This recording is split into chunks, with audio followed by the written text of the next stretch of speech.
Hər kəsə salam. DİM 2025 test toplusundan elektrodissosiasiya bölməsindən yeni əlavə edilmiş səhifə 179-da 94-cü sualın izahına baxaq. Demək, bizə məhlullar verilib. Birinci məhlulumuz nitrat turşusu məhluludur. Bunun həcmi 100 ml-dir. Millilitri litrə çevirmək üçün onu 1000-ə bölək etsin 0,1 litr.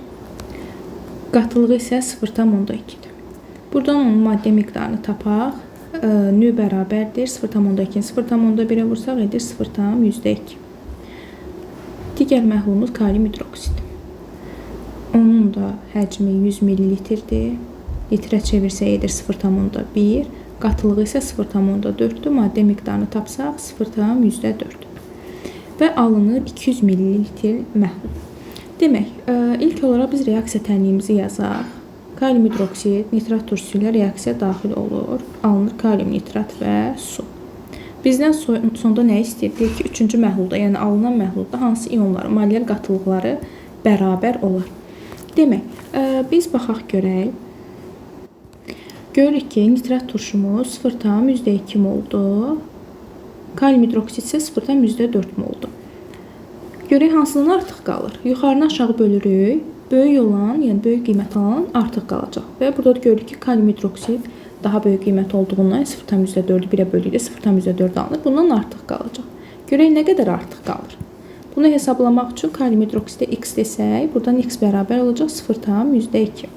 Demək, kalium hidroksidimiz əvvəl nə qədər idi? 0,4 idi. 0,2-si getdi, qalır 0,2. Sonra, amma nitrat turşusunun hamısı sərf olunur. Burada nitrat turşusu qalmır. Burada yeni maddəmiz alınır, kalium nitrat. Bunu da biz həmişə hansı maddə artıq qalırsa, biz hesablamalarımızı ona görə yox, tam sərf olunana görə aparırıq. Yəni, o kalium hidroksidin başlanğıc qiymətinə görə yox, ancaq sərf olunanına əsasən biz tapa bilərik. Demək, 1 mol nitrat turşusundan 1 mol kalium nitrat alınır, 0,2-sindən də 0,2. Su isə, yəni o iyonlarına ayrıla bilmir, ona görə suya baxmırıq. Sonda bir də olur kalium nitrat maddəmiz, o da 0,2 mol.